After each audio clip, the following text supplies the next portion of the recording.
Baik, kita mulai. Assalamualaikum warahmatullahi wabarakatuh. Sudah, Bu. Waalaikumsalam warahmatullahi warahmatullahi wabarakatuh. Ya, selamat pagi teman-teman semua. Hari ini kita akan mengadakan perkuliahan pagi hari ya, jam 7.50. Semoga teman-teman sudah sarapan, sudah mandi, cuci muka, sehingga nanti jangan sampai ada yang ngantuk ya. Ini masih pagi, jam 7.50. Jadi memang saya usahakan tepat waktu, karena nanti jam 9.30 saya ada jam mengajar kembali di kelas yang lain. Sebelum kita mulai pembelajaran pada hari ini, kita berdoa dulu menurut kepercayaan dan agama masing-masing agar hari ini pembelajaran kita diberkahi dan juga bermanfaat. Berdoa dipersilakan.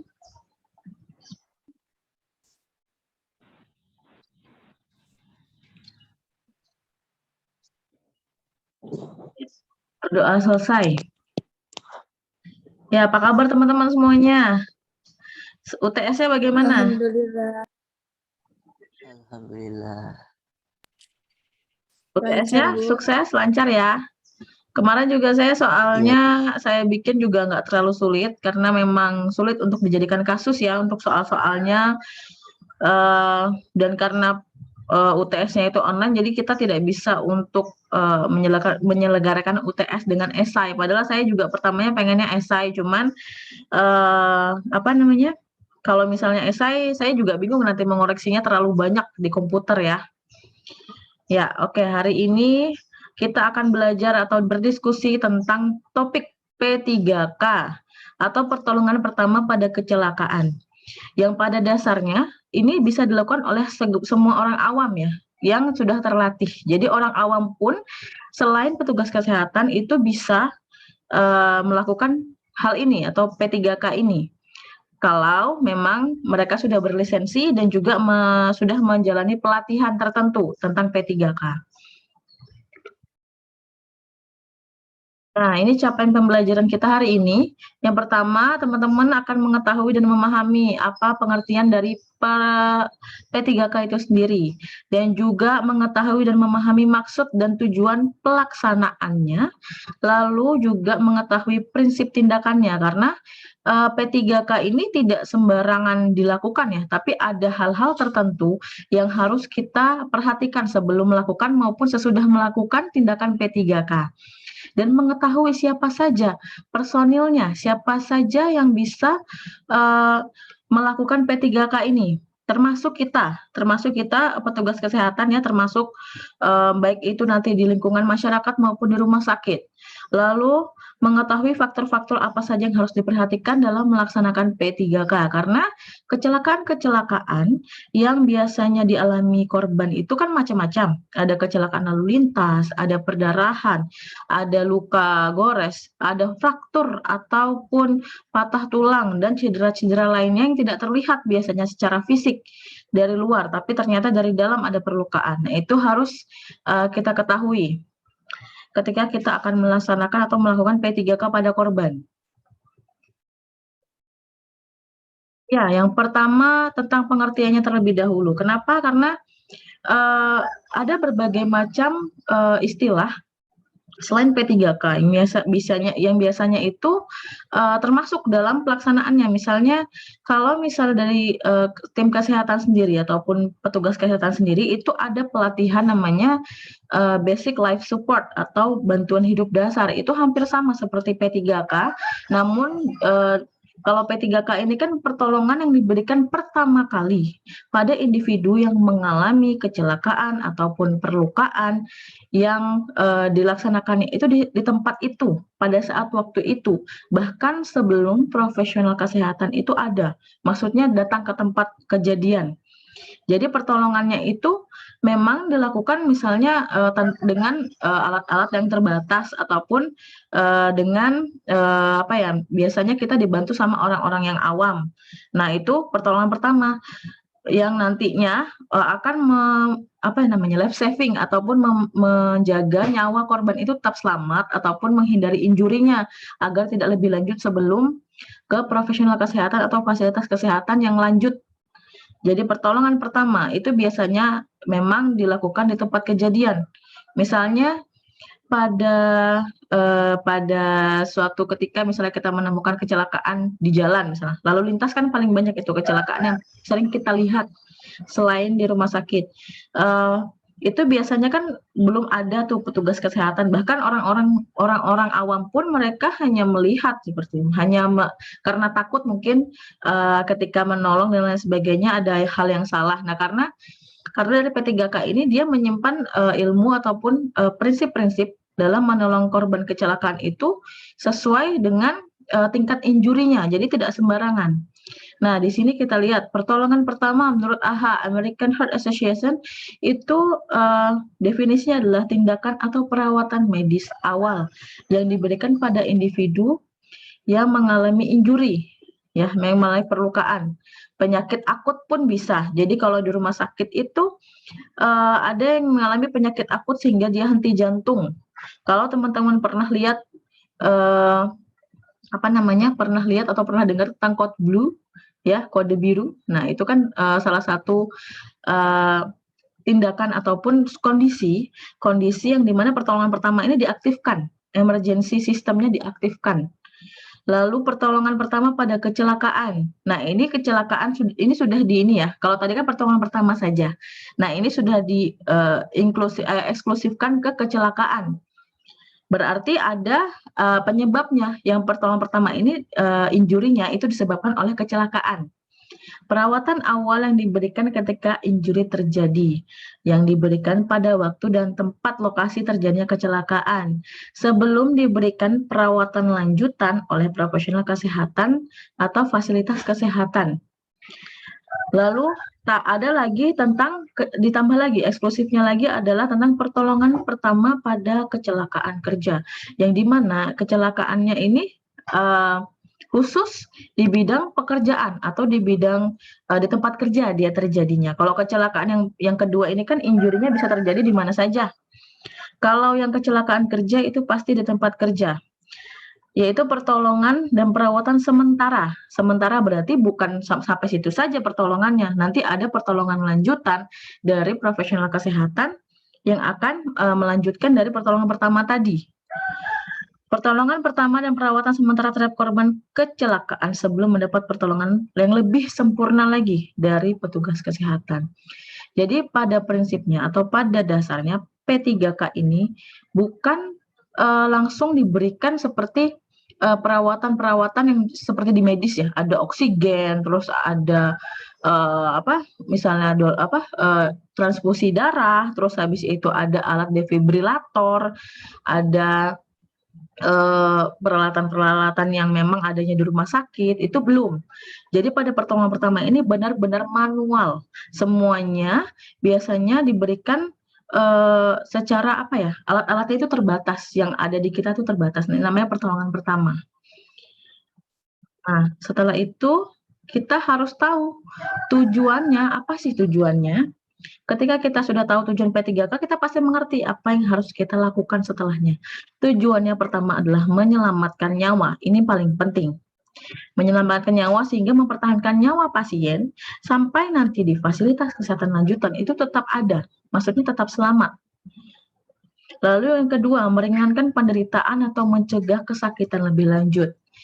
Pada korban kecelakaan itu memang tidak henti jantung ataupun dia masih sadar secara penuh, tetapi ada perlukaan ataupun injuri yang bisa meningkatkan penderitaannya pasien, kayak misalnya banyak ya di kecelakaan itu lecet, lalu ada patah tulang, dia pasti meringis kesakitan. Nah, fungsi dari atau tujuan pelaksanaan P3K ini untuk meringankan. Jadi jangan sampai ketika kita usahakan ketika dia ditransportasikan ke fasilitas kesehatan, itu dia akan lebih nyaman dan juga lebih ringan penderitaannya. Misalnya sudah dibalut perban atau sudah diberikan penanganan pertama, dicuci lukanya pakai air bersih seperti itu. Jadi kan pada saat dia akan ditransportasikan ke rumah sakit, itu sudah lebih ringan penderitaannya. Dan juga tidak ada nanti komplikasi-komplikasi lebih lanjut. Yang agak sering susah itu ketika luka bakar. Nanti mungkin kita bahas ya. setelah ini. Lalu yang ketiga adalah mempertahankan daya tahan pasien sebelum selanjutnya dibawa ke perawatan lanjutan oleh profesional. Daya tahan ini maksudnya ya tadi bisa mendengar penderitaan dan juga life saving masih korban ini jangan sampai henti jantung, henti napas ya. Daya tahannya sampai nanti diberikan perawatan lanjutan kan akan lebih bagus ya. Sudah diberikan oksigen, sudah diberikan cairan terapi cairan, sudah diberikan terapi obat-obatan yang harapannya akan mencapai dua tujuan di atas tadi, life saving dan meringankan penderitaan. Lalu yang keempat, mendorong pemulihan yang lebih cepat karena memang pada kecelakaan-kecelakaan yang mengalami perlukaan besar-besar itu ya, yang mayor itu pemulihannya agak kalau misal penanganan pertamanya tidak dilakukan, itu pemulihannya akan lebih lama. Kayak misalnya paling sering itu yang memang pemulihannya lama itu luka bakar paling sering ya. Kalau luka gores dan luka-luka lainnya yang biasanya kecil-kecil itu tidak terlalu signifikan dampaknya. Lalu kelima, memberi rasa nyaman karena setelah dilakukan pertolongan pertama, kemungkinan pasien akan sedikit merasakan sakit, lalu sudah diberikan posisi yang nyaman, sudah berada pada kondisi yang lebih kondusif dibandingkan kondisi awal ketika ditemukan pada saat kecelakaan terjadi. Lalu P3K juga akan memberikan pelakunya atau pelaksananya itu mengetahui cara pertolongan lebih lanjut. Nanti saya akan ajarkan tentang DRS-CAB dan DRS-ABC. Nanti ada di terakhir ya. Nah, ada prinsip-prinsip yang harus dipenuhi. Prinsip itu kan berarti hal-hal dasar yang mendasar yang harus dipenuhi setiap pada saat kita melaksanakan P3K itu sendiri. Yang pertama ada prinsip penolong, yang kedua ada prinsip dasar tindakannya. Yang pertama kita lihat prinsip penolong. Ini paling sering tidak tercapai sama personel P3K-nya. Yang pertama yaitu tenang atau tidak panik. Saya sendiri ketika melakukan P3K di jalan misalnya, itu saya panik. Itu memang untuk melihat melihat situasi kondisi yang benar-benar shock, kaget kan karena ada kecelakaan dan lain sebagainya, itu kita memang panik pertama, tapi usahakan semaksimal mungkin untuk tenang atau tidak panik karena memang pada saat keadaan panik ini kita ngeblank, nggak tahu mau ngelakuin apa. Mungkin teman-teman nanti yang misalnya ketemu sesuatu yang mengagetkan atau mengejutkan, bahkan misalnya pada saat OSCA atau OSCE yang ketika masuk ke ruangan dan diuji gitu kan itu blank ya langsungnya kalau misalnya kita panik. Nah sama seperti kejadian ketika kita melakukan P3K ini, tiba-tiba langsung ada kejadian cepat ya, paling beberapa menit, beberapa detik itu langsung kejadian kecelakaan tuh seperti itu. Akibatnya kita langsung panik, ini kenapa ini dan lain sebagainya. Itu nanti akan membuat kita itu ngeblank, tidak tahu mau apa dulu yang harus dilakukan. Oleh karena itu memang ini harus dilatih. Tenang, tidak panik, sama teman-teman kita juga. Mungkin kita kan pada saat melakukan P3K itu tidak sendirian. Bahkan banyak orang nanti ketika misalnya kita melakukan P3K. Itu memang adalah kondisi yang harus kita atur. Makanya prinsip pertama, pasti penolong harus tenang. Lalu yang kedua, menguatkan hati untuk melakukan tindakan yang membuat korban merasa tidak nyaman atau kesakitan. Hal ini sering terjadi. Jadi misalnya pada pasien yang misalnya terkilir ya, itu kan rasanya sakit banget ya. Terus habis itu kita memiliki kompetensi untuk memberikan penanganan, misalnya diberikan kompres, ataupun misalnya ada teman kita yang punya lisensi untuk fisioterapis yang memang bisa membetulkan. Nah, misalnya ada sendi-sendi yang memang lokasinya salah. Nah, itu pasti kita harus konfirmasi dulu bahwa tindakan yang akan kita lakukan akan terasa sakit atau tidak nyaman. Semua tindakan invasif juga seperti itu. Jadi ketika misalnya memberikan injeksi anestesi saja itu harus diberitahukan kepada pasien bahwa akan ada rasa sakit yang mungkin muncul ketika jarum anestesi itu akan masuk misalnya ke daerah lumbal.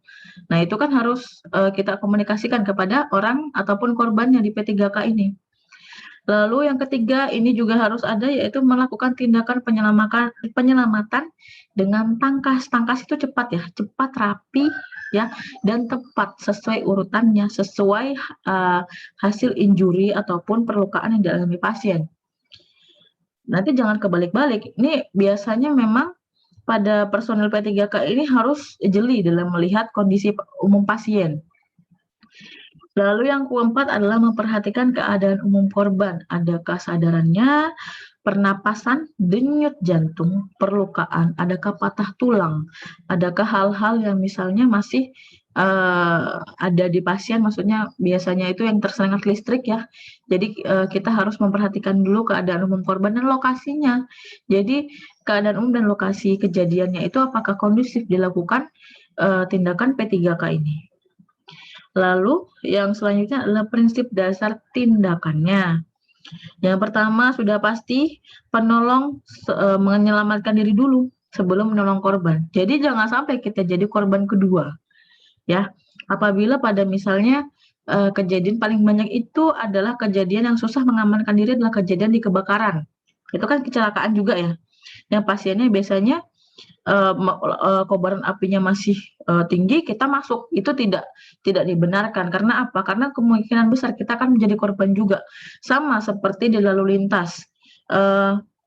Ataupun di di rumah sakit itu banyak ya, di rumah sakit juga banyak ketika misalnya tertumpah tertumpah air atau cairan keras dan lain sebagainya, itu kita harus mengamankan diri dulu.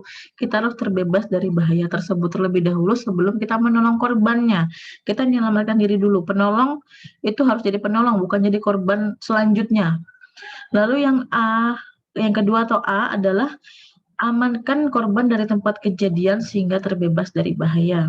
Akan tetapi hal ini memang agak sulit dilakukan pada korban-korban yang kontraindikasi, misalnya patah tulang, memar, terus habis itu perdarahan di arteri besar.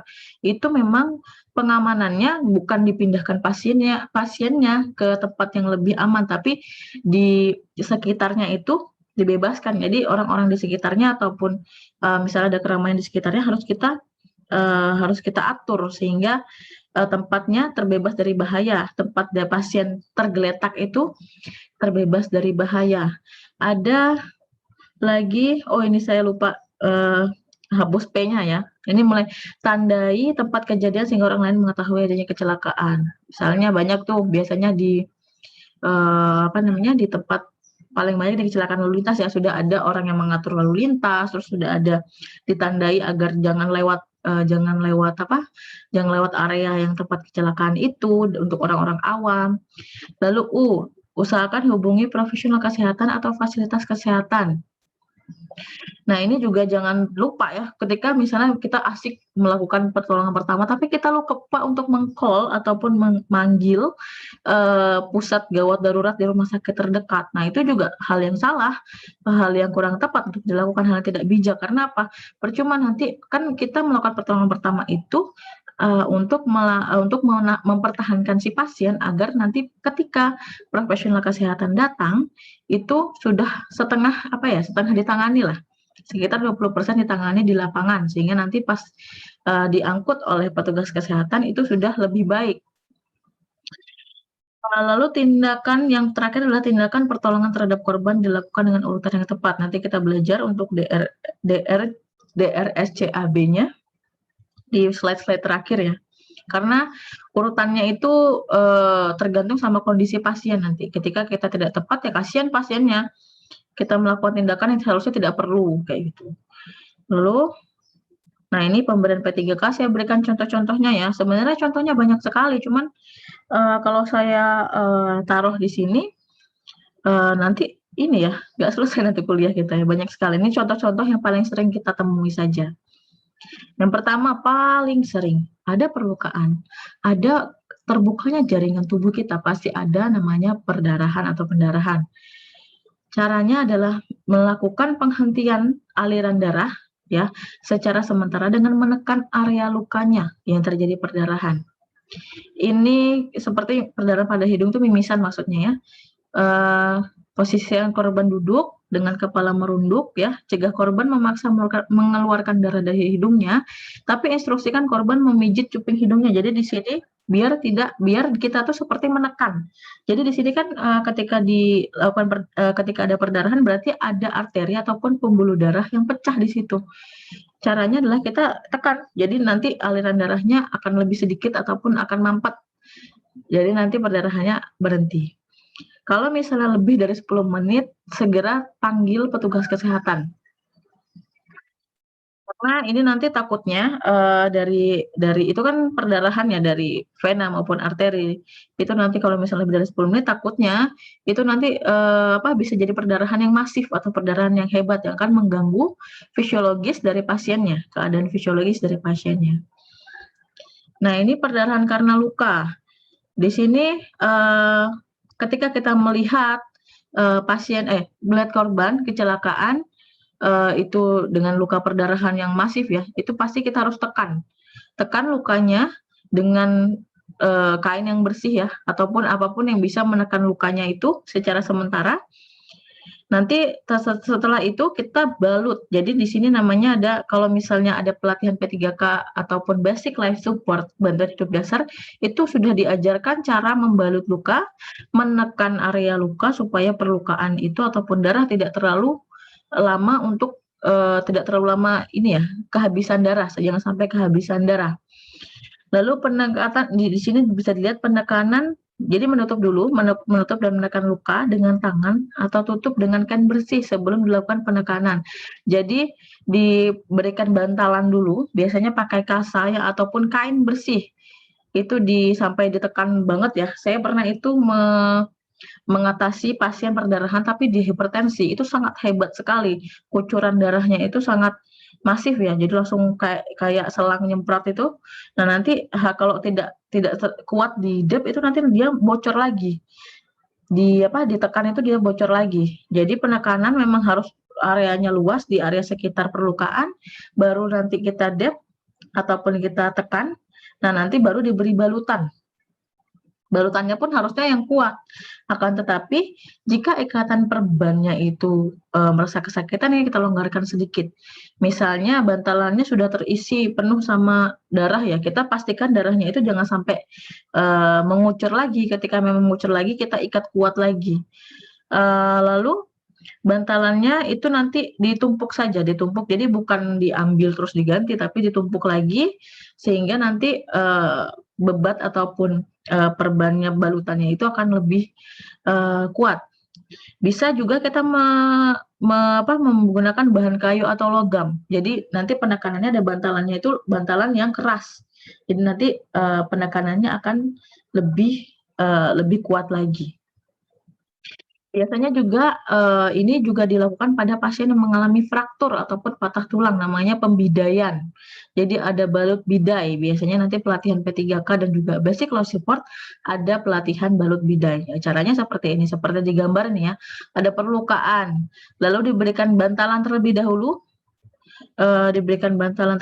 di sini ya, lalu nanti diperban. Jadi yang perbannya ini bantalannya, perbannya ini sebagai penekannya. Dan lebih baik lagi ketika ada kayu atau logam yang biasanya kaku sehingga nanti bisa untuk menutup ataupun menekan lukanya lebih kuat lagi. Nah, ada shock. Shock itu adalah keadaan di mana misalnya ada berbagai macam shock ya. Ada shock hipovolemik, ada shock kardiogenik. Itu sudah teman-teman pelajari belum ya? Macam-macam shock. Ada shock septik, shock anafilaktik, ya, itu macam-macam shock. Jadi semua shock ini, maksudnya semua istilah shock ini dia mengibaratkan bahwa ada ketidakteraturan dari peredaran darah dan kardiovaskulernya yang menyebabkan pasien itu tidak sadar, gelisah. Lalu kalau makin ini dia kalau shock itu biasanya paling banyak di kecelakaan itu shock hipovolemik, di mana perdarahan masif terjadi sehingga si pasien ini biasanya mengalami iritabilitas ya, gelisah, tidak tenang, penurunan kesadaran ya. Lalu banyak juga yang sampai benar-benar henti jantung. Nah, caranya bagaimana ketika shock ini terjadi? Ketika kita lihat shock itu tanda-tandanya yaitu nadinya terabanya cepat tapi susah diraba. Jadi kita nyari-nyari dulu nadinya di sini di karotis, di pergelangan tangan itu juga nadinya susah teraba, tapi pas teraba itu kencang sekali. Lalu perdarahannya masif, keluar banyak darah, sudah mulai pucat, dipanggil tidak respon, lalu hanya iritabilitas. Nah, itu berarti tanda-tanda tanda-tanda korban mengalami shock.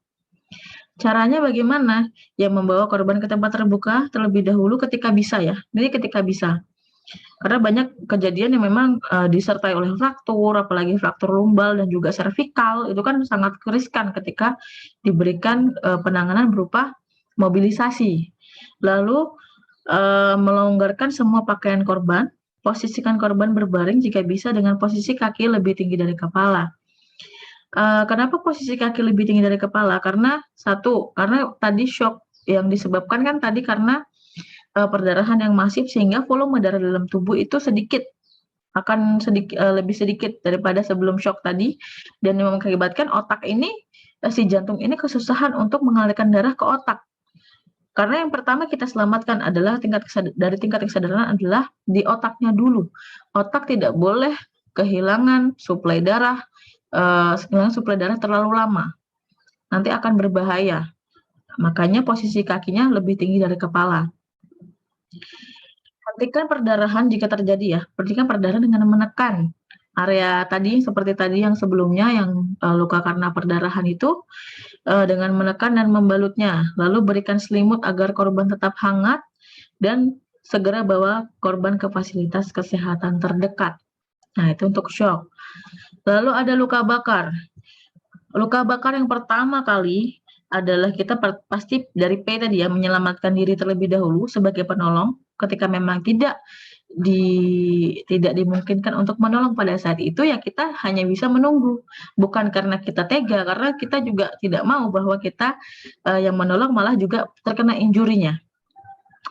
Yang pertama adalah memadamkan api dan mematikan sumber panasnya terlebih dahulu, jangan sampai kita ikut-ikutan kena sumber panasnya. Yang kedua, mengangkat atau memindahkan korban dengan cepat. Lalu yang ketiga, mematikan sumber apinya, memutus suplai oksigen, karena api itu sudah pada kelas ini ya saya lupa, yang kebakaran itu, karena tiga hal yang bisa menciptakan api ataupun membuat api itu lebih besar, itu salah satunya adalah oksigen. Menilai keadaan umum korban dari tingkat kesadaran, lukanya bagaimana, lalu nanti kita bisa melihat dari tanda-tanda vitalnya. Lalu membuka pakaian korban yang menutupi luka bakar. Dan rendam luka dalam air biasa, bukan air dingin ya. Air biasa atau air mengalir, atau dikompres menggunakan kain lembab selama 20-30 menit. Jangan terlalu lama, karena apa? Takut lengket. Biasanya kalau lebih dari itu, dia melengket ininya, kompresannya. Dan untuk area wajah cukup dikompres dengan air. Lalu tutup luka dengan perban atau kain bersih yang kering, yang tidak dapat merekat pada luka. Nah, ini susahnya untuk luka bakar ya. Untuk luka bakar ini susahnya adalah karena nanti ketika kita melakukan penanganan yang kita tidak tahu caranya, bahwa luka bakar itu dia akan mengalami lengket itu loh. Lengket ketika kita melakukan misalnya di perban gitu ya. Nanti karena itu kan jaringan yang dalam ya, yang terekspos keluar itu jaringan kulit dari dermis ke bawah. Itu akan menyebabkan nanti perlengketan di area ketika misalnya kita bersihkan. Itu bersihkannya harus hati-hati dan tidak boleh dikompres ataupun diberikan kasa terlalu lama. Sama ada yang pengalaman saya menolong pasien dengan kebakaran, itu luka bakarnya kan hampir 90%. Dan itu susahnya adalah ketika kita memposisikan pasien. Luka bakar yang nanti lama-kelamaan akan kering ya, kering itu dia akan, jadi kemarin pasiennya itu kalau nggak salah ada perawat yang dia itu lupa untuk memposisikan kepala pasien. Jadi ketika ada luka bakar di area leher, dia kan baring kan begini ya, baring begini, nanti pas dia ternyata sudah diberikan perawatan dan sudah kering lukanya, itu dia nggak bisa dongak. Jadi itu harus diperhatikan juga posisi pasien, sama kayak tangan, misalnya terlipat kayak gitu. Usahakan kita luruskan, karena apa? Ketika nanti dia kering, luka bakarnya, ataupun sudah mulai kering, itu nanti bisa pasiennya tidak bisa lurus lagi tangannya. Nah, seperti itu harus diperhatikan juga ya di luka bakar, karena memang luka bakar ini agak tricky untuk ditangani. Lakukan transportasi ke vaskes dalam 1 jam pertama atau 24-48 jam pertama dengan pengawasan ketat. Hal ini dilakukan diakibatkan oleh luka bakar itu juga bisa mengakibatkan shock hipovolemik. Karena apa? Cairan tubuh kita pada saat kita terbakar ya, pada saat tubuh kita itu mengalami luka bakar, itu akan keluar. Jadi plasma-plasma ya, plasma darah dan lain sebagainya itu akan keluar ke jaringan ekstrasel. Sehingga nanti cairan dalam tubuh kita bisa berkurang karena luka bakar ini. Nah, itu juga harus diperhatikan untuk luka bakar yang memang di atas 80-90% itu harus terapi cairan full di hari pertama. Oleh karena itu, pada 1 jam pertama sebaiknya harus sudah ada di fasilitas kesehatan. Nah, jika luka bakar berada pada wajah, maka posisikan kepala lebih tinggi dari tubuh. Alasannya sama, karena tadi kemungkinan adanya shock hipovolemik yang mengakibatkan volume darah akan berkurang ketika luka bakar itu terlalu serius ya, terlalu masif, sehingga posisikan kakinya itu lebih tinggi daripada tubuh untuk agar tadi peredaran darahnya sampai ke otak.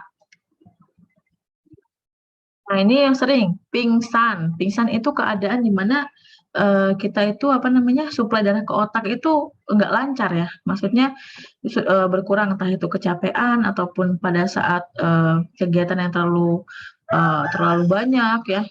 Dan juga memang dari sananya dia punya riwayat tekanan darahnya memang rendah. Nah, itu bisa terjadi pingsan.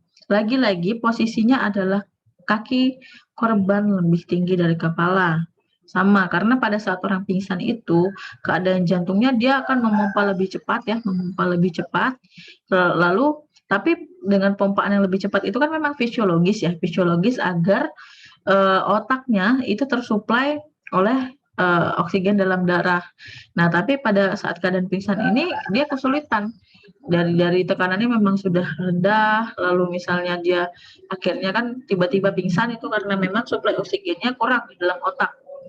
Lalu longgarkan pakaian korban di sekitar leher ya, untuk misalnya itu untuk melegakan lagi jalan nafas si korban agar bisa bernafas lebih lega. Upayakan korban agar tetap hangat dan tidak memberikan apapun untuk ditelan sebelum korban sadar penuh. Hal ini dilakukan untuk mencegah adanya choking ataupun seperti tersedak gitu ya. Jadi jangan memberikan, kalau pasien belum sadar penuh jangan diberikan minum, jangan diberikan ini dulu, jangan diberikan makanan dulu, karena memang kemudian sadar penuh dulu, bisa berkomunikasi dengan baik dan juga bisa duduk. Nah, itu baru diberikan penanganan lanjutan seperti misalnya diberikan air minum biasanya ya. Kalau orang pingsan kan bisa diberi beri air teh ya supaya gulanya naik. Karena biasanya juga orang-orang yang dengan dia kekurangan gula ya, belum sarapan, itu juga bisa untuk jadi pingsan karena gulanya terlalu turun. Sehingga tidak ada pembentukan ATP untuk kegiatan-kegiatan tertentu yang misalnya membutuhkan ATP yang banyak. Lalu nah ini juga tricky nih, tersengat listrik. Dia hampir sama seperti luka bakar ya. Tersengat listrik itu bisa orang-orangnya mengalami luka bakar, tetapi paling sering itu mengalami kejang, lalu kesadarannya menurun ya, karena tegangan listrik yang terlalu tinggi. Yang pertama dilakukan bukan menolong korbannya, tapi jauhkan dulu sumber listriknya. Sumber listriknya itu harus kita jauhkan dulu apabila memang di korban itu masih tersambung tuh sambungan listriknya, misalnya memegang kabel, lalu di area itu di area tempat kejadiannya itu masih ada unsur-unsur listrik di dekat situ, kita jauhkan dulu. Tapi menjauhkannya pun itu harus dengan teknik tertentu. Kenapa? Karena ini kan listrik ya, kita tidak bisa melihat alirannya. Kita tidak bisa melihat apakah listrik itu dia masih nyala atau sudah mati, atau dia itu bisa kena ke kita pada saat kita tidak sadar gitu loh. Tidak sadar, oh ternyata ini masih ada aliran listriknya, bahkan di lantai yang kering sekalipun. Jadi pertama adalah kita harus jauhkan korban dari sumber listrik, berdiri di atas alas yang kering. Misal selimut, kain, atau matras karet yang bukan merupakan konduktor dari listrik. Gunakan kain kering pada tangan, dililitkan, lalu lepaskan sumber listrik, kita pakai tongkat ataupun hal-hal jangan logam ya. Nanti malah kita yang kesetrum juga. Jadi pakai logam itu nanti kita jauhkan pakai kayu ataupun selain kayu yang tidak bisa untuk mengantarkan listrik, itu kita jauhkan dulu sumber listriknya dari korban. Lalu kalau tidak dapat dilakukan, ya kita bisa memegang ujung baju korban lalu menariknya dari sumber listrik. Hati-hati juga ya dalam menariknya, ketika baju korban basah itu kita juga harus punya lapisan di tangan ini yang kering, jangan basah ya. Nah, ini tadi dampaknya dari sengatan listrik itu dapat berupa pingsan, terbakar, dan juga henti jantung. Nah, nanti untuk yang henti jantung itu akan saya ajarkan untuk penanganannya ya. Pemberian pertolongan pertama disesuaikan dengan injuri yang dialami korban. Lalu di sini juga ada luka terpotong ya. Ada luka terpotong minor atau kecil dan luka terpotong mayor. Ini sebenarnya pada dasarnya itu memang untuk luka-luka seperti ini, dan juga nanti setelahnya luka serpihan, itu pembersihannya memang di bawah air mengalir ya, dibalut dengan kasa steril. Dan juga misalnya yang mayor ini bisa kita tekan perdarahannya, kita melakukan penekanan dengan nih tourniquet ya. Ini contohnya seperti di samping itu, dengan tourniquet untuk menghentikan perdarahan sementara. Jadi sebelum nanti dilakukan tindakan di rumah sakit, kita hentikan dulu. Memang biasanya agak kemeng kalau misalnya dikasih tourniquet terlalu lama. Tapi ini fungsinya adalah untuk menghentikan dulu perdarahan sementaranya, agar volume darah pasien masih cukup untuk pertahanan tubuh pasien sebelum dia dibawa ke rumah sakit. Ada luka akibat serpihan, biasanya serpihan kaca dan lain sebagainya, ya, yang kena ke luka itu juga dibersihkan di bawah air mengalir. Dan juga itu ketika masih ada misalnya serpihannya, silakan diambil pakai jepitan atau forceps. Dan lalu bisa dibersihkan lagi lukanya dengan air bersih yang mengalir lagi. Jadi nanti juga dilakukan perban, juga dilakukan penutupan supaya nanti expose ataupun expose itu terbuka, luka-luka terbuka itu jangan sampai terekspos langsung ke udara luar. Nah, ini yang juga kalau misalnya saya jelaskan full ini nanti jadi pelatihan bagian hidup dasar ya. Jadi kalau fraktur, intinya adalah ketika kita menemukan korban dengan deformitas ataupun form ataupun bentuknya itu sudah mengalami misalnya bengkok ataupun tidak sesuai dengan struktur tubuh korban, berarti kita akan mencurigai bahwa ada fraktur di situ. Selain itu, fraktur juga bisa ditandai dengan adanya lebam kayak memar gitu ya. Yang biasanya kalau misalnya dia frakturnya di area belakang kan tidak kelihatan ya, di area sini serviks itu paling riskan sekali. Jangan sampai dipindahkan pasiennya dari tempat kejadian dulu, karena itu akan menyebabkan menyebabkan keadaan yang lebih parah untuk pasien. Jadi yang paling riskan adalah ketika patah tulangnya terjadi di area servikal sampai lumbal sampai tulang ekor. Jadi sampai situ itu misalnya dicurigai, tolong jangan dimobilisasi atau jangan dipindahkan terlebih dahulu. Jangan sampai pindah posisi pun tidak boleh, misalnya dimiringkan dan lain sebagainya, jangan. Nah, itu ketika kita curigai ada itu, misalnya deformitasnya sudah kelihatan dari bagian depan, sudah mengkok ke sini badannya, dan juga sudah ada deformitas yang sangat nyata. Nah, itu di kalau bagian yang paling riskan yang di servikal lumbal sampai tulang ekor itu tidak boleh dipindahkan, jadi tidak ada mobilisasi di situ. Nah, tapi pada bagian tungkai ataupun pada bagian kaki tangan yang masih bisa untuk dilakukan, ini namanya pembidaian ya. Jadi kita luruskan, imobilisasi, jangan sampai pasien itu bergerak ya.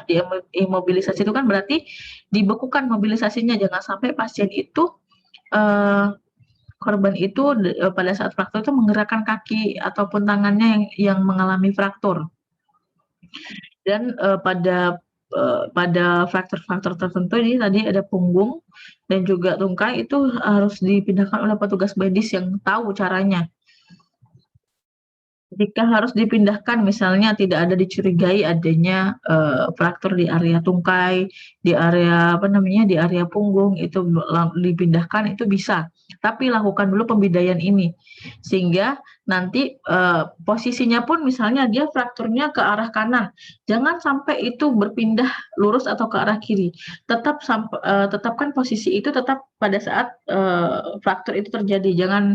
Jadi tidak boleh untuk dilakukan pemindahan yang misalnya kita luruskan kakinya padahal frakturnya itu bengkok, itu tidak bisa. Jadi harus pembidayannya pun mengikuti dengan arah terjadinya frakturnya itu ke arah mana. Nah, lalu personilnya. Nah, di personilnya adalah masyarakat awam yang mengetahui ataupun sudah dilatih, sudah ada pelatihan untuk P3K ataupun sudah diberi lisensi profesional kesehatan pun juga ada pelatihannya ya P3K ya. Dokter, perawat, ya bidan itu juga ada pelatihan P3K-nya. Lalu pekerja ini di instansi ya, di instansi ketika di suatu instansi yang besar itu ada yang harus ditunjuk sebagai pekerja. P3K-nya dia memiliki kewajiban khusus untuk menjalankan P3K di industri atau instansi tersebut. Ada juga itu juga di bawah naungan ataupun di bawah pengawasan dari Kementerian Tenaga Kerja dan Transmigrasi. Jadi memang di instansi yang besar harus ada, wajib, itu sudah ada di Permenkes ya, Permenaker Trans. Nah, ini yang dari Permenaker Trans sendiri itu peraturan nomor 15 tahun 2008 ya. Pertolongan pertama pada kecelakaan itu dilakukan oleh petugas P3K di tempat kerja yang ditunjuk oleh pengurus atau pengusaha dan diserahkan tugas tambahan untuk melaksanakan P3K di tempat kerja. Harus memiliki lisensi dan juga ditanggungjawabkan oleh kepala instansi. Jadi lisensinya itu dikeluarkan oleh kepala instansinya yang nanti diawasi oleh Kemenaker Trans. Jadi personil P3K itu bisa orang awam ya, tidak hanya kita saja.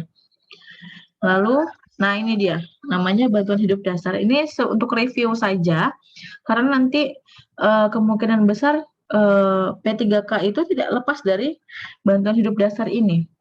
Ada namanya DR, ini ada S-nya ya, DRS CAB. Ini diperbarui ya, mulai dari tahun 2010 itu diperbarui, awalnya ABC tapi sekarang DRS CAB. Nanti tergantung sama kondisi pasien, bisa saja DRS ABC, bisa saja. Yang pertama adalah D-nya itu danger. Periksa nilai-nilai lingkungan sekitar untuk memastikan penolong dan korban itu aman dari bahaya. Ketika misalnya menemukan korban yang di tengah jalan, kita pinggirkan di pinggir jalan, tapi tadi harus diperhatikan dengan keadaan pasiennya ketika mengalami fraktur punggung ya tadi ya, terus habis itu luka-luka yang memang tidak bisa dimobilisasikan secara aman, itu memang tidak dipindahkan. Terus nilai lingkungan sekitar berarti ketika masih ada bahaya itu kita tidak bisa menolong, tetap tidak bisa menolong. Yang kita tunggu atau kita kondisikan supaya lingkungannya aman dulu baru kita masuk. Lalu respons. Cek respon pasien. Di sini tingkat kesadaran itu dinilai. Menanyakan namanya, memanggil sekaligus menepuk bagian bahunya. Ya, ketika dia berespon ataupun ketika dia berespon, monitor sirkulasinya. Pertama pasti kita cek sirkulasi dulu. Karena apa? Karena sirkulasi ataupun hal-hal yang menyangkut kardiovaskular adalah hal utama yang untuk memastikan kesadarannya pasien. Ketika kesadaran pasien itu berespon kan berarti kemungkinan besar sirkulasi pasien ini masih baik karena dia masih berespon. Beda ketika dia tidak merespon. Ketika dia tidak merespon, kita curigai sirkulasi pasien atau sirkulasi korban ini bisa saja tidak ada ataupun henti jantung seperti itu. Denyut nadi yang dicek adalah denyut nadi karotis yang ada pada leher. Karena ketika di sini, ketika pasien itu tidak sadar, ketika di nadi yang di pergelangan tangan itu kemungkinan tidak akan teraba. Oleh karena itu kita ceknya di nadi karotis ya dengan dua jari untuk melihat apakah masih ada sirkulasinya. Memang pertamanya itu kalau yang beneran pasien yang beneran atau korban beneran itu susah merabanya karena saking kecilnya ataupun perdarahan sudah masif terjadi dan bahkan yang denyut nadi karotisnya pun sudah jarang teraba. Lalu setelah itu monitor pernapasan dan jalan napas pada pasien dan perlukaan di bagian tubuh korban. Nah, ketika itu sudah dilakukan untuk cek responnya, kita stand for help sebelum kita melakukan tindakan lebih lanjut. Kita telepon, kita perkenalkan diri kita siapa, namanya siapa, lalu kita akan melakukan apa, kejadiannya ada di mana, korbannya berapa, itu langsung komunikasikan di fasilitas kesehatan terdekat untuk segera mengirim ambulans biasanya. Nah, lalu setelah di send for help, kita melakukan tindakan sesuai sama kondisi korban. Misalnya pada saat kita cek nadi karotisnya itu ada posisinya ya. Jadi sekalian melihat pengembangan dada untuk mengecek nafasnya, cek nadi karotis yang tidak lebih dari 10 detik atau dia tidak teraba, maka lakukan CPR atau cardiopulmonary resuscitation. Yang dimana ada namanya kompresi ya, penekanan pada area dada. Nah, ini mungkin kita lihat dulu gambarnya. Nah, seperti ini pertolongan pertama ya, ketika memang nadi tidak teraba di karotis ya, kita ada tapi kok kayak hilang muncul. Nah, itu lakukan kompresi dada yang posisinya ada di bagian sternum. Jadi kalau laki-laki mudah ya, pada laki-laki mudah, dia tinggal lihat di bagian ini puting lalu nanti sejajar ya di area sternum. Nah, di titik tengahnya itu yang kita lakukan kompresi ataupun penekanan. Contoh fungsi kompresi ini adalah untuk melakukan mempertahankan denyut jantung secara manual. Jadi kan pada saat nanti jantung itu berhenti bekerja ataupun lemah. Ketika kita lakukan kompresi atau kita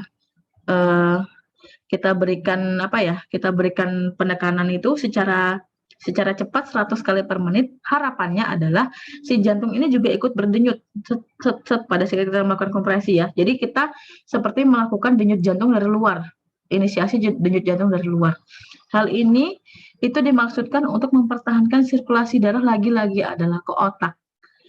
Nah, ketika misalnya di sini lakukan kompresinya sebanyak 30 kali. Jadi satu siklus untuk melakukan CPR atau cardiopulmonary resuscitation itu sebanyak 30 kali untuk satu siklus. Kecepatannya pertahankan sampai 100 kali per menit. Jadi cepat. Memang melakukan CPR itu agak melelahkan ya, karena tuh harus cepat makanya biasanya yang melakukan ini adalah biasanya yang laki-laki. Kalau ada, jika ada dalam timnya itu tim P3K-nya laki-laki.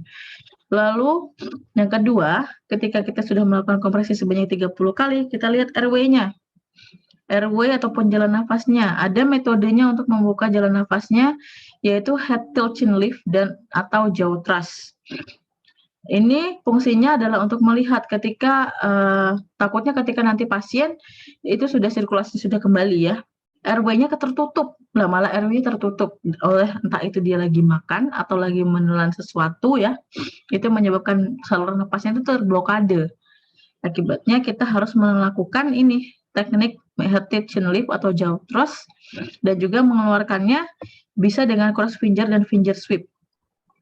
Ini kita lihat dulu head tilt chin lift bagaimana. Nah, ini head tilt chin lift. Kita membuka jalan napas pasien agar saluran napasnya ini lurus. Jadi dia lebih lega. Lalu setelah itu ada juga jaw thrust. Tetapi head tilt chin lift dan jaw thrust yang begini, yang posisinya seperti ini, itu dilakukan jika memang tidak ada trauma di daerah servikal. Ketika ada daerah di servikal, kita tidak bisa memakai head tilt chin lift. Bisanya cuma jaw thrust, tapi dia tidak diangkat ke atas. Tetap pada posisi pasien, tapi kita buka. Jadi buka bagian sininya. Nah, kayak gitu. Jadi kayak ditarik ke bawah, rahang bawahnya sehingga mulutnya terbuka. Nah, setelah itu, ketika kita curiga nih adanya RW yang terblokade. Kita lakukan head tilt chin lift atau jaw thrust. Nah, lalu kita lakukan cross finger dan finger sweep. Ketika ternyata memang ada misalnya permen ataupun lagi makan sesuatu ya, kita keluarkan. Jadi finger sweep di cross itu kan menyilang. Jadi antara jari telunjuk sama jari ibu jari itu disilang. Ini kalau posisinya itu yang jari telunjuknya di rahang bagian atas, jari ibu jarinya itu di rahang bagian bawah, dibuka. Nah, finger sweep itu maksudnya adalah si penolongnya itu memasukkan tangannya ya, merogoh ataupun mengambil RW yang memblokade RW-nya, entah itu makanan atau sesuatu yang memang ditelan. Nah, itu diambil pakai tangan yang satunya, finger sweep. Jadi diambil pakai jari di tangan satunya. Nah, setelah kita yakini bahwa RW pasien sudah bebas. Nah, ini berikan bantuan napas atau rescue breathing, bisa mouth to mouth ataupun mulut ke mulut dan dibantu dengan ambu bag. Itu nanti ada alat untuk melakukan rescue breathing menggunakan ambu bag, karena kalau misalnya mouth to mouth kan dia beresiko untuk penularan infeksi dari jaringan mukosa di mulut ya. Nah, pada saat misalnya tadi sudah RW-nya sudah kita bebaskan, CPR-nya 30 kali dalam satu siklus, bantuan napas dilakukan setiap 30 kompresi adalah 2 kali ventilasi. Jadi 2 kali kita berikan bantuan nafas ya, satu detik per napas. Jadi jangan cepat-cepat. Jadi napasnya kita juga harus panjang. Ditiupkan ke pasien 1, lalu tiupkan lagi 2.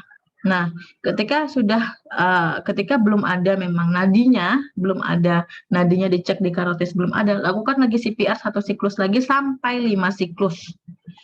Memang kalau misalnya dia setiap siklus tuh dicek lagi. Nah, di karotisnya sudah teraba. Sampai 5 siklus itu yang paling terakhir.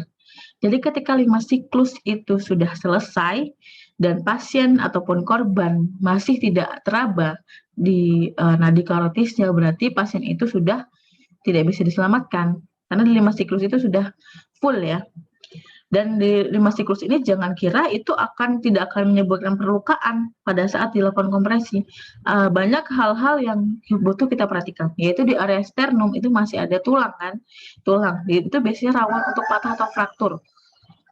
Ketika ada fraktur, kita tidak fraktur ya, maksudnya ketika ada fraktur akibat kompresi atau kecelakaan, yang kita dahulukan adalah tetap kompresinya karena jantung dulu pertama. Nanti untuk perlukaan lainnya untuk dilakukannya atau penanganannya menyusul. Dan misalnya pada saat dilakukan 3 siklus sudah ada nadi karotis, maka fokus ke pernafasan. Bila tidak sudah teraba kan berarti kan harusnya ada nafas tuh.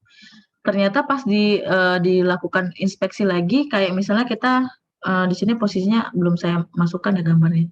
Posisinya itu kepalanya itu mengarah ke area dada pasien. Apakah ada pengembangan, dan di telinganya di sekitar mulut dan hidung pasien, adakah hembusan nafas? Kalau misalnya tidak ada, berarti berikan bantuan nafas lagi setiap 1 detik per nafas. Tidak usah dilakukan kompresi lagi karena nadi sudah muncul. Nah, ketika nanti sudah dilakukan, kita cek juga pada saat melakukan rescue breathing itu. Kita lihat dadanya, apakah mengembang ketika kita lakukan rescue breathing. Lalu nanti biasanya pada saat sudah ada petugas kesehatan, dia bukan mau tumut lagi, tapi sudah pakai ambu bag.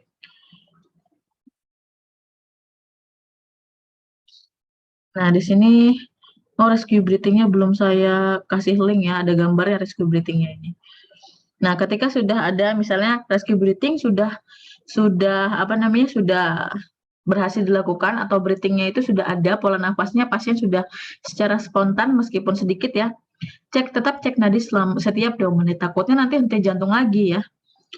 Lalu setelah itu baru pemeriksaan head to toe dari perlukaan, perdarahan dan lainnya. Nah, pada keadaan yang memang tidak ada kontraindikasi seperti patah tulang yang terlalu masif dan juga perdarahan yang terlalu masif, silakan berikan posisi recovery sampai petugas medis datang. Di sini posisi recovery-nya ya. Jadi ini cara-caranya ketika melihat korban itu, salah satu tangan diarahkan ke atas, lalu tangan yang satunya ini kayak memeluk diri sendiri ya, lalu kakinya difleksikan, difleksikan ini lalu diangkut ataupun diarahkan ke salah satu arah sisi badan pasien, sehingga nanti posisinya tangan yang satunya ini di bawah, ya, ini lurus. Lalu ini seperti orang seperti memeluk guling ya. Nah, ini posisi recovery sampai nanti petugas medis datang. Kalau misalnya pun dia masih tidak sadar, tapi nadi dan nafas itu sudah spontan, itu tidak apa-apa. Langsung berikan aja recovery position. Nah, ini sebentar saya lihat dulu. Nah, ini rescue breathing, ya, ini yang mouth to mouth. Jadi ketika memberikan rescue breathing, itu mulut si korbannya itu full kita jangan sampai ada terbuka ya, dan hidungnya ditutup, hidung korbannya ditutup agar nanti tidak ada udara yang keluar. Tidak ada udara yang keluar pada saat kita melakukan rescue breathing, dan fokus langsung ke arah paru-paru. Nah, ini juga hati-hati ya. Jadi mouth to mouth itu juga sangat riskan untuk dilakukan karena memang bisa terjadi penularan infeksi. Nah, ini ketika biasanya sudah ada petugas medis yang datang, itu sudah menggunakan ambu bag, pasti teman-teman juga sudah tahu. Ini sangat banyak juga ada di ini ya, di ruang operasi juga ada. Sama itunya sungkupnya seperti pemberian anestesi yang general ya. Jadi pakai sungkupnya itu sama, megangnya juga sama, jadi pakai 2 jari di atas yang untuk menekan dari sungkupnya, dan 3 jari lainnya itu menekan di area chinnya atau dagunya sehingga tidak ada udara yang bocor. Oke, ini sudah slide terakhir sebenarnya. Jadi saya hanya memberikan sesuai sama RPP yang dibagikan ya. Jadi nanti teman-teman pun nanti kalau saat ujian nanti saya akan, insya Allah saya seharusnya memang pada saat ujian itu soalnya tipenya adalah kasus ya. Jadi nanti teman-teman bisa langsung mereka ataupun memberikan penanganan itu sesuai sama kasusnya. Kalau ini kan teori ya. Nah, oke. Setelah ini apakah ada yang mau bertanya terlebih dahulu tentang P3K? Silakan. Mungkin ada teman-teman yang mau sharing tentang sudah pernah menolong kecelakaan ya. Itu bisa juga. Silakan teman-teman, ada yang mau bertanya dulu? Ibu izin bertanya. Siapa namanya? Antia Amelia. Sebentar. Ini kok suaranya berdengung. Ya, silakan tanya dulu. Izin bertanya Ibu tentang luka bakar. Tentang apa? Tentang luka bakar Ibu. Luka bakar, iya. Ya, jika luka bakar itu di bagian tengkuk, leher, tangan, siku, yang dijelaskan Ibu, kalau lukanya udah kering, akan sulit untuk diposisikan. Kalau luka itu kering, posisi untuk meluruskannya akan sulit. Nah, dan jika ditengkukan, luka bakarnya akan lengket dan susah untuk diluruskan. Pertanyaannya, bagaimana untuk memposisikan pasien dengan baik yang benar ya Ibu? Terima kasih. Ya, bagus pertanyaannya ya. Saya jawab dulu ya sebelum saya lupa, karena ini saya tidak bisa mencatat ya. Jadi tentang positioning untuk luka bakar. Agak sedikit tricky, apalagi terkait di area leher dan area lipatan. Jadi nggak hanya di leher ya. Maksudnya leher itu kan kemarin saya nemu kasusnya itu. Dan itu tuh maksudnya nanti merugikan si pasien ketika sudah mau sembuh. Karena kan luka bakar yang daerah misalnya dia cuma derajat 2, itu pun beresiko untuk beresiko untuk si pasien itu akan mengalami deformitas, maksudnya karena tadi posisinya salah. Di tangan juga bisa, di pergelangan, di jari-jari ya, di jari-jari ketika luka bakar misalnya jari full kayak gini, itu kita ginikan gitu, nggak diposisikan, itu nanti jarinya menyatu. Nah, dari situ kan sebenarnya itu adalah penilaian kritis dari perawat dan juga petugas medis. Posisikan pasien jangan sampai ada posisi yang akan misalnya karena luka bakar itu ketika diberikan penanganan di rumah sakit pun udah mulai kering biasanya. Kalau misalnya cuma derajat 2 belum sampai ke derajat 3 itu biasanya cepat kering. Jadi misalnya pada saat di bagian tengkuk gitu ya, ya kita usahakan karena ini kan akan mempengaruhi mobilisasi pasien di area leher ya, yaitu posisikannya agak mendongak gini, supaya nanti di area sini dia luas untuk ininya pergerakannya. Sama seperti di jari. Jari itu saya juga nemu kemarin pasien bayi malahan di jarinya itu lupa untuk dipisah-pisah gitu loh. Jadi diberikan kasa NaCl biasanya untuk memisahkannya ya. Di apa dikasih batasan gitu, dikasih batasan itu nanti supaya dia tidak lengket. Itu kemarin ada yang bayinya sampai lengket gitu, sampai nggak bisa nggak bisa di ini lagi, udah sakit nanti kalau dipisah lagi ya sakit, karena memang fokusnya kan awalnya memang terapi cairan terlebih dahulu, karena takutnya pasien akan mengalami shock hipovolemik akibat dehidrasi, akibat dari cairan plasma darahnya itu keluar ke ekstrasel. Nah, itu pun harus dilakukan, yaitu kita harus memikirkan cara bagaimana sampai pasien ini mobilisasinya jangan sampai terganggu di leher, bahkan di ini ya ketiak ya. Jadi ketiaknya harus di apa, jangan sampai menempel dengan area yang juga ikut terbakar. Kalau misalnya di area sini nih yang terbakar cuma di area apa lengan gitu, yang terbakar cuma daerah sini, ya nggak apa-apa dilipat-lipat. Tapi kalau misalnya dari sini sampai sini, ini kan ada lipatan di antara dua sisi yang terbakar tadi. Jangan sampai ketempel, nanti malah bahaya bagi pasien, malah nggak bisa lurus nanti tangannya. Nah itu juga harus diperhatikan positioning pada pasien luka bakar ketika sudah diberikan penanganan lebih lanjut.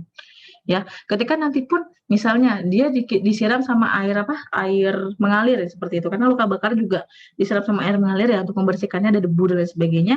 Itu pun ketika sudah dikeringkan jangan sampai posisinya itu saling mengena antara luka satu dengan luka dua. Nanti itu lengket jadinya. Seperti itu.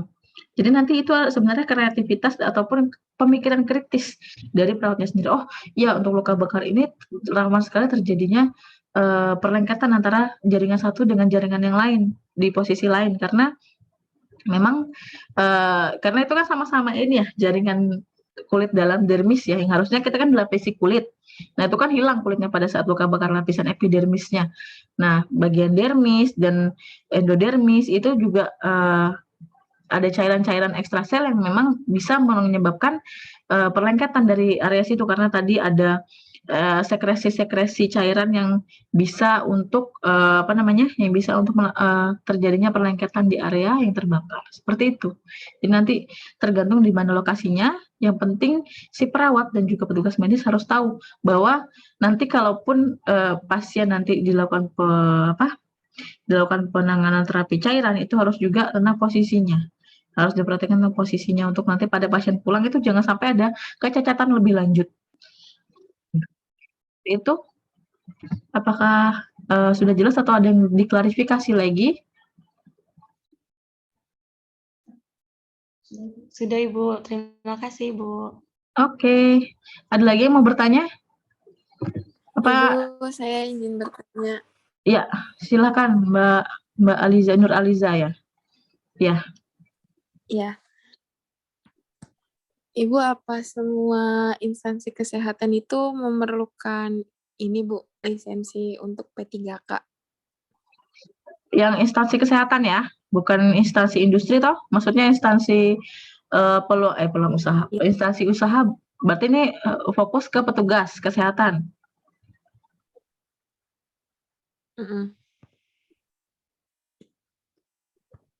Gimana Mbak Aliza? Khusus untuk petugas kesehatan berarti ya maksudnya? Apakah harus ada? Iya Bu. Oke. Iya. Untuk petugas kesehatan. Atau... Oke, ya. Untuk petugas kesehatan sendiri memerlukan pilihan untuk P3K.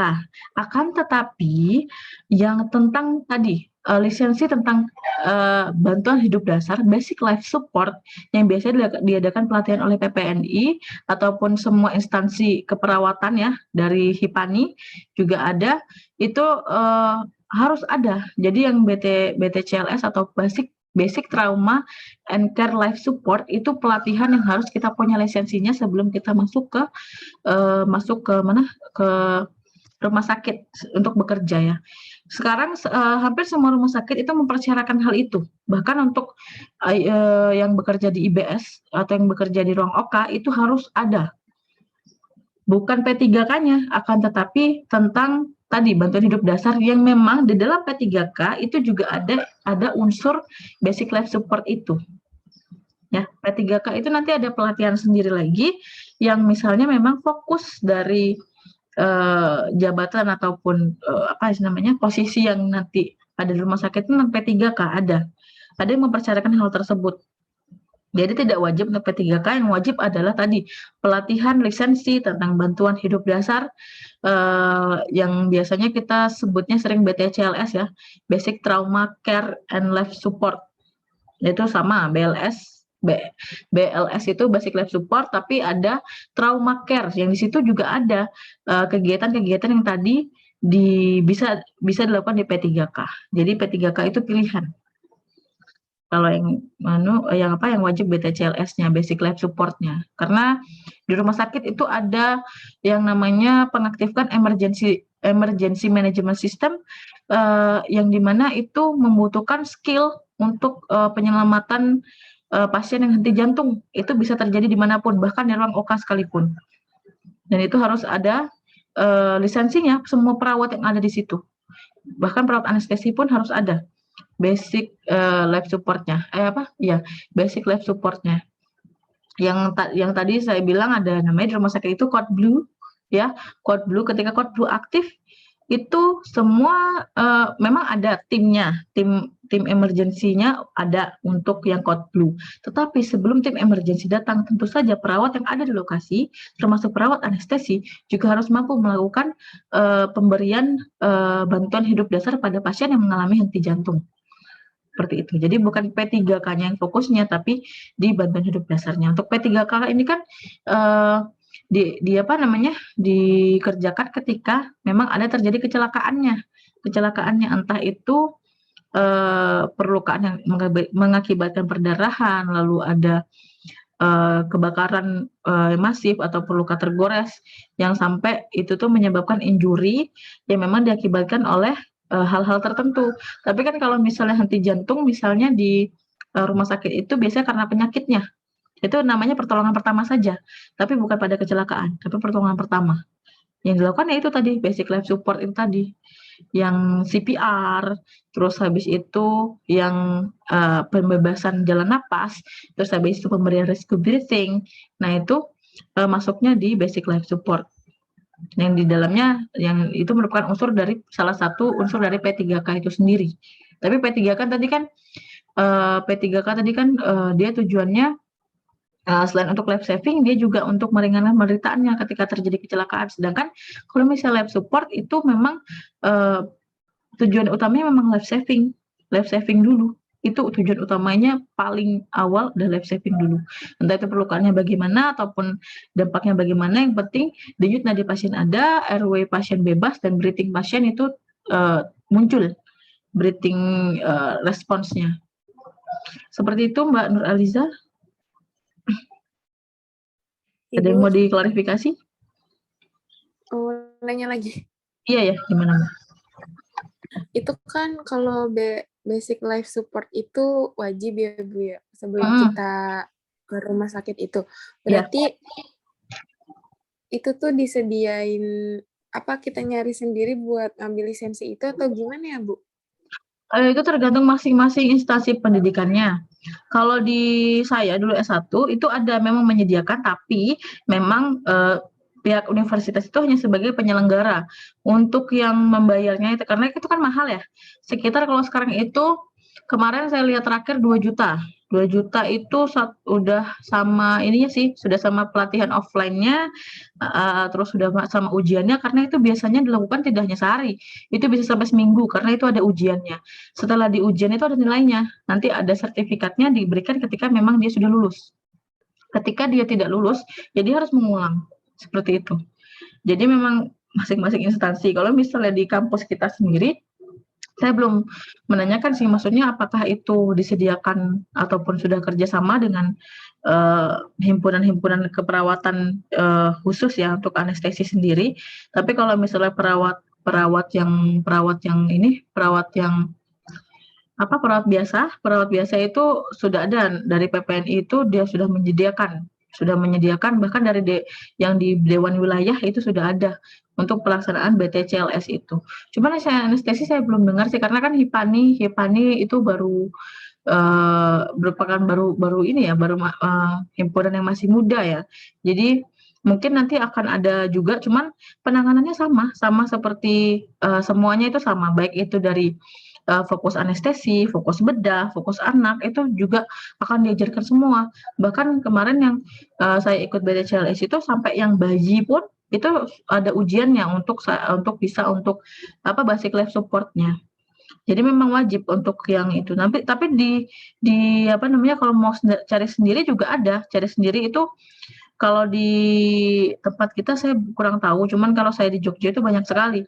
Bahkan mereka setiap 6 bulan sekali itu ada pelatihan dari pihak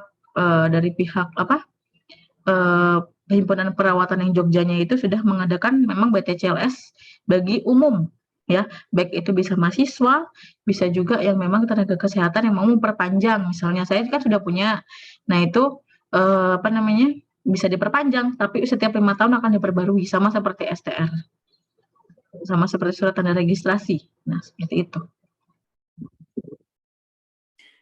Baik, Ibu, Ya. terima kasih banyak. Oke, ada lagi yang mau tanya? Bu, Silakan. Ya, Mas Ilham ya, Mas Ilham, silakan. saat kecelakaan P3K kan ada yang kekurangan darah tuh, Bu. Terus penanganannya pasti kan ada yang dioperasi, ada yang parah banget, ada yang keluar banyak. Itu sebagai kita sedang melakukan operasi kan ada obat operasi yang banyaknya itu kan hipotensi tuh. Ya. Terus saat kita melakukannya itu gimana ya, Bu? Apakah dilakukan kayak gitu terus atau penambahan darah, Bu? Iya, perlakuan untuk pasien kecelakaan, apalagi misalnya ya memang yang kayak misalnya luka-lukanya itu yang besar, biasanya kan memang dioperasi. Tetapi pemilihan operasi itu akan dilakukan ketika pasien sudah stabil. Ya, jadi tidak tiba-tiba langsung dioperasi, tidak. Tapi kita harus tanganin dulu, yang pertama adalah tadi basic life support yaitu tentang peredaran circulation, mau itu tentang tekanan darahnya ataupun volumenya, itu kita tangani dulu. Tidak langsung masuk di ruang operasi. Biasanya ketika itu sudah cairan tertangani baru bisa dilakukan pembedahan. Gitu. Jadi pembedahan itu nanti adalah rekomendasi lanjutan ketika vital sign ataupun dari kondisi umum pasien itu sudah memungkinkan. Tidak mungkin dokter bedah akan merekomendasikan pembedahan ketika keadaan pasien masih ada shock hipovolemiknya, masih darahnya masih belum cukup untuk dilakukan operasi, karena nanti pun perlukaan yang diakibatkan operasi pun kemungkinan besar akan ada perdarahan lagi. Jadi bukan pada saat operasi itu dia langsung dibawa dari IGD ke ruang operasi, tapi pasti penanganan pertama adalah terapi cairan terlebih dahulu ya, dan juga transfusi di ruang IGD ataupun di bangsal ICU di ICU misalnya. Nanti kalau misalnya sudah ada perkembangan lebih lanjut tentang perdarahannya sudah di-dep ya, atau ditekan dulu, dihentikan dulu, dan juga keadaan umum pasien sudah sadar, keadaan umum pasien sudah tanda-tanda vital yang membaik, baik itu dari breathing pattern ataupun dari heart rate-nya, dari tekanan darahnya udah mulai meningkat, yaitu bisa dilakukan operasi. Yang penting adalah jangan sampai pasien berada di ruang operasi pada saat kondisi umumnya itu masih buruk, prognosisnya masih buruk, dari tekanan darah dari tekanan darah itu terlalu rendah, lalu dari nadinya itu cepat sekali lebih dari 100 ya. Terus habis itu keadaan dari pasien dari pucat, itu kan kelihatan ya, dari pucat, habis itu sianosis dan lain sebagainya, itu tidak akan dilakukan operasi. Karena itu akan lebih membahayakan lagi. Begitu Mas Ilham, bagaimana? Ada yang mau ditanya lagi, diklarifikasi? Ya Bu, makasih. Oke. Ada lagi yang mau bertanya? Silakan. Saya Bu, Boleh bertanya, Bu? Iya, Mas siapa nih? Mas Ade ya. Silakan Mas Ade. Itu kalau misalnya korban harus dilakukan RJP, tapi ada fraktur di bagian tulang tajam bedang dan tulang rusuk, itu gimana ya, Bu? Apakah tetap dilakukan RJP? Ya, tetap dilakukan. Kenapa? Tadi tujuan P3K adalah life saving. Life saving pertama kita harus menata atau memanage sirkulasi. Ketika fraktur terjadi, bukan ditangani frakturnya dulu, tapi ditangani circulation-nya dulu. Karena apa? Tujuan pertama kita adalah peredaran darah di otak itu harus tetap berjalan. Ketika ada fraktur, itu frakturnya ditangani belakangan. Tuh. Kalau misalnya pun ada misalnya area perlukaan di daerah tajam pedang yang mungkin akan mengakibatkan perdarahan di area di area mana pencernaan, misalkan di bawahnya kan pencernaan kan, ada lambung, usus dan lain sebagainya. Kita lakukan kompresi di area yang tidak dekat dengan situ. Maksudnya jantung kan ada di bagian memang di tengah ya, agak di tengah tapi kan menjorok ke kiri. Nah, agak menjorok aja ke kiri. Jadi tetap fungsinya adalah tetap melakukan pompa jantung secara manual dari luar. Saya juga bertanya itu pada saat saya pelatihan di BTCLS. Saya bingung ketika misalnya ada fraktur di area dada tulang rusuk, apakah kita harus melakukan RJP? Maksudnya RJP RJP terus, maksudnya misalnya kan kita kompresi itu kan keras banget ya. Bahkan itu kan kalau misalnya melakukan kompresi itu sampai pasiennya itu dadanya sampai ke tenggelam ke dalam gitu. Itu baru RJP-nya benar. Kalau belum ya nggak bisa. Nah terus kalau misalnya saya tanya waktu itu ada dari pelatihnya itu, berarti kalau misalnya ada fraktur, apakah kita tangani frakturnya dulu dan tidak melakukan RJP? Tidak, tapi tetap melakukan RJP, compression. Karena pompa jantung itu memang harusnya tidak berhenti berdetak. Dan misalnya ada pun perlukaan yang memang tadi tidak bisa dilakukan compression secara manual dari luar, saya belum melihat rekomendasi apakah itu bisa dipijat dari dalam, maksudnya kita malah membuka dadanya pasien dan melakukan pemijatan internal dari jantung. Ya, tapi itu jarang dilakukan. Itu hanya pada saat memang tidak memungkinkan benar-benar remuk ya jantung daerah dadanya itu yang memang dilakukan RJP tidak bisa. Biasanya memang dilakukan pembedahan, tapi biasanya dilakukan oleh petugas medis. Jadi memang sangat riskan ya, karena perlukaan itu kan kita tidak bisa perkirakan di mananya sih perlukaannya itu. Tapi ketika memang bisa dilakukan compression, silakan lakukan. Itu kalau misalnya masih memungkinkan, kita lihat dari frakturnya itu bagaimana, apakah akan menyebabkan perlukaan lebih lanjut, tapi yang paling penting adalah jantungnya berdetak dulu. Berdetak, maksudnya jantungnya tetap mengompresi atau tetap bergerak gitu untuk memompa aliran darah ke otak. Karena percuma mau kita tangani frakturnya terlebih dahulu tapi jantungnya tidak berdetak, otaknya keburu mati. 1 menit saja itu akan menyebabkan sel-sel di otak itu mengalami kerusakan. Nah, itu yang kita cari dulu. Seperti itu, Mas Ade. Iya, Bu. Oke, ada lagi yang tanya? Saya Bu, Sofia. Ya, Safia, silakan. Begini Bu, menghadapi permasalahan seperti cedera pada bagian kepala atau leher dan tidak bisa dilakukan head lift atau chin lift, ini bagaimana saran Ibu agar melancarkan jalan napasnya tanpa membahayakan bagian tersebut, atau ada cara lain gitu Bu? Makasih Bu. Ya, ini jadinya ini ya perkuliahan seperti basic life support tapi tidak apa-apa. Jadi healthy chin lift kan memang dilakukan pada pasien yang tidak mengalami kontraindikasi ataupun fraktur daerah servikal atau perlukaan daerah serviks sampai tulang belakang ke bawah. Nah, itu kalau misalnya masih bisa dilakukan jaw thrust, silakan lakukan jaw thrust. Kenapa? Karena yang airway ini kan, misalnya airway itu kan kita mau membebaskan ketika adanya blokade. Blokade itu bisa berbagai macam ya. Jadi ada blokade karena makanan, ada juga karena luka bakar, karena dia menghirup udara panas ya, bisa terbakar di sininya, bisa terjadi perlengketan ya di area trakea, bisa sampai di area bawah itu bronkus, itu bisa terjadi namanya perlukaan yang akibat luka bakar, itu bisa menjadi perlengketan, akhirnya dia terblokade. Nah, itu memang tidak bisa dilakukan head tilt chin lift ataupun jaw thrust. Yang bisa dilakukan adalah intubasi. ya. Tapi itu masalahnya adalah ketika 8P3K itu tidak ada hal itu, karena itu kan dilakukan pada saat perawatan lanjut, ya.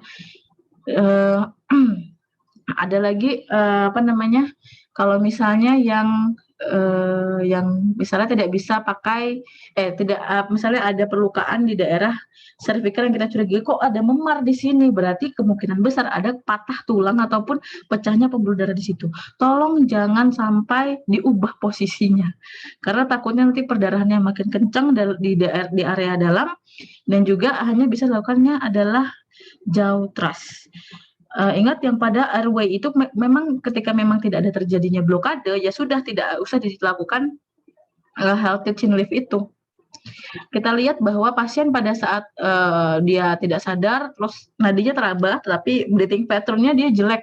Maksudnya cuman sekali-sekali gitu, kadang-kadang tidak. Nah itu bisa dilakukan rescue breathing juga, tapi caranya yang tadi kan yang healthy chin lift itu untuk membebaskan airway. Berarti kalau misalnya dia sudah ada pola nafas dan juga sudah terdengar bunyi nafasnya, berarti airway tidak terblokade. Jadi tidak usah dilakukan healthy chin lift atau jaw thrust.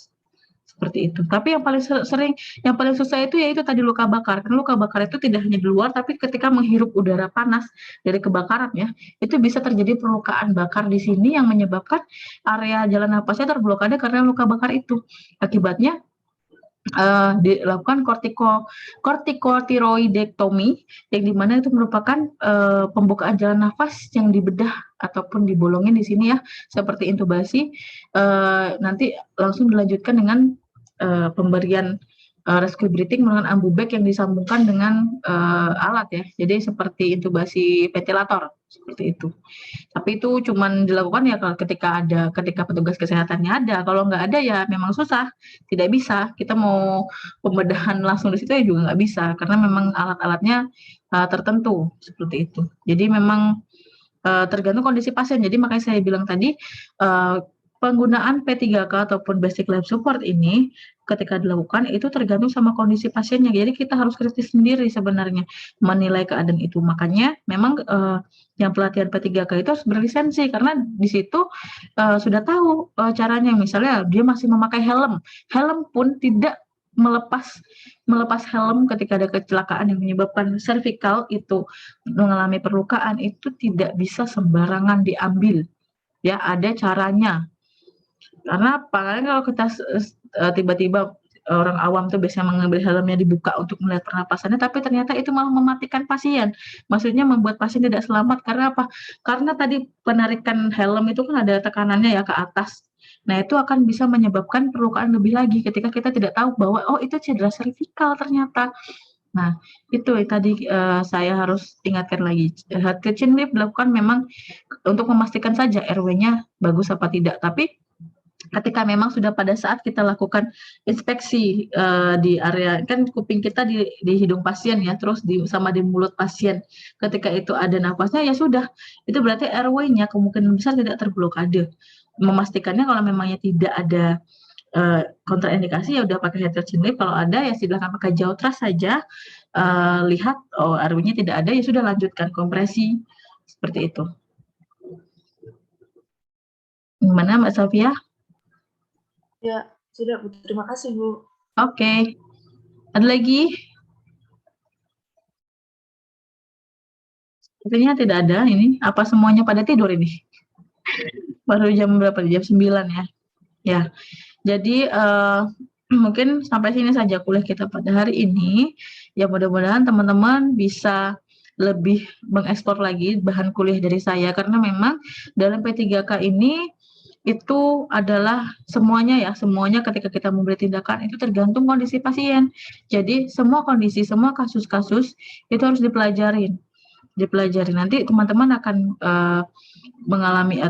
menjalani sendiri. Ketika teman-teman sudah lulus, itu pasti ketika di rumah sakit harus ada pelatihan ataupun sertifikasi dari basic life support yang saya ajarkan tadi. Pasti ada sih, apalagi rumah sakit besar itu harus mempersyaratkan sudah ada sertifikasi BTCLS-nya untuk bisa bekerja di sana. Jadi teman-teman siap-siap aja untuk nanti ketika sudah ini ya, ketika sudah lulus, ketika sudah mau bekerja di rumah sakit, silakan siapkan, karena juga itu tidak murah ya, tidak murah itu karena pelatihannya itu bisa sampai seminggu dan itu ada ujiannya. Jadi jadi bukan semuanya lulus, bukan semuanya bayar 2 juta itu lulus, tapi ada yang tidak lulus. Tapi nanti biasanya akan diberikan keringanan oleh panitianya untuk mengulang dengan harga yang mungkin lebih murah seperti itu. Karena itu memang panjang sekali, bahkan itu modulnya aja banyak sekali yang saya pusing itu. Saya juga itu ada kalau di BLS itu nanti ada defibrilasi ya, defibrilasi tindakan defibrilasi yang pada bacaan-bacaan EKG yang abnormal. Nah, itu defibrilasi. Nanti bukan dikompresi lagi. Itu yang kompresi, airway, breathing itu hanya di awal saja. Ketika terjadi defibrilasi di EKG, di ruang OK, biasanya juga ada ya defibrilasi ketika memang dilakukan pembedahan, apalagi di area jantung, itu sangat sering sekali terjadi kelainan pada EKG-nya yang kita harus membuat tindakan defibrilasi tadi, yang dikejutkan memakai alat yang biasanya kita sebut defibrilator ya. Nah, kalau tidak ada lagi yang bertanya, semoga teman-teman nanti nanti setelah ini kan ada kuliah saya lagi satu lagi ya. Itu saya usahakan tepat waktu ya. Ini pertama kali juga saya tepat waktu ini dalam memberikan kuliah. Semoga teman-teman nanti saat UAS nanti bisa menjawab pertanyaan dengan benar. Dan saya akhir kata, Assalamualaikum warahmatullahi wabarakatuh. Silakan boleh leave meeting. Waalaikumsalam warahmatullahi Warahmatullahi wabarakatuh. Terima kasih, Ibu. Terima kasih, Bu. Silakan sama-sama. Ya.